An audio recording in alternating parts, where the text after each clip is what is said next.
सध्या शहर आणि परिसरात नवरात्र उत्सव मोठ्या उत्साहात साजरा केला जात आहे। तर अनेक मंडळांनी देवीच्या मूर्तीची स्थापना केली आहे। माजी महापौर विनायक पांडे यांच्या शिवसेना मित्र मंडळाच्या वतीने भव्य प्रमाणात नवरात्र उत्सव साजरा केला जात आहे।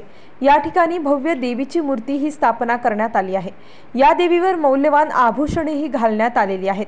त्याच बंदोबस्तासाठी पोलीस प्रशासनाने या ठिकाणी बंदोबस्त तैनात केला आहे। रविवारी मध्यरात्रीच्या सुमारास एका अज्ञात इसमाने या ठिकाणी देवीच्या अंगावरील मौल्यवान आभूषणे चोरीच्या उद्देशाने प्रवेश केला। मात्र बंदोबस्तावर असलेल्या रणजित गांगुर्डे आणि वसंत शेजवळ यांनी चपळाईने धाव घेत या चोरट्यास रंगेहात पकडले आणि तात्काळ भद्रकाली पोलिसांच्या ताब्यात दिले। सदर चोरट्यांवर शहर आणि परिसरातील पोलीस ठाण्यात यापूर्वी 4 गुन्हे दाखल आहेत।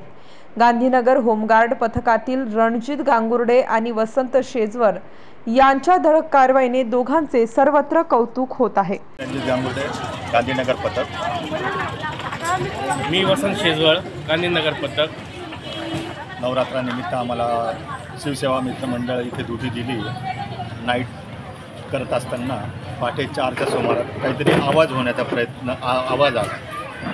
आवाजाने आम्ही अलर्ट झालो। तर एक अज्ञात व्यक्ती चोरीच्या बहाण्याने मध्ये घुसण्याचा प्रयत्न करत होता।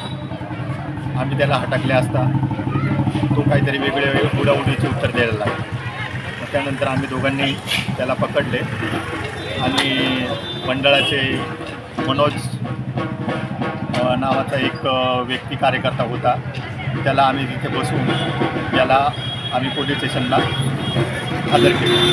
पोलीस स्टेशनला हजर केल्यानंतर त्याची चौकशी केली असता तो गुन्हेगार प्रवृत्तीचा आढळून आला। त्यामुळे आम्ही त्याची फिर्याद। नाशिक स्टार न्यूजसाठी रोहित गायकवाड, नाशिक।